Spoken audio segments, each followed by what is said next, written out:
If I were president, I would not allow it. Because I don't consider him a hero. So, yun lang. So, hindi ako presidente po. So, we will respect the decision of the Sir, pero president. na-express niyo po yung sentiment niyo yan kay President Duterte mismo? Hindi pa. Pero I think na-interview niyo na ako noon na ganyan din naman yung sinabi ko. Actually, if the party does not consider Marcos a hero, but we will respect the decision of our party mate since we made it a conscience thing. If his conscience tells him that he will allow as Commander-in-Chief the burial of Ferdinand Marcos in the libingan ng mga bayani, we will respect his. He has the power.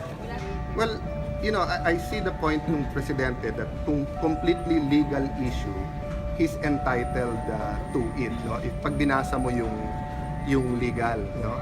Pero yung pangalan kasi ng libingan ng bayani, and we do not consider him, he had heroic moments during his life, but we do not consider in totality heroic because of the things that happened to martial law.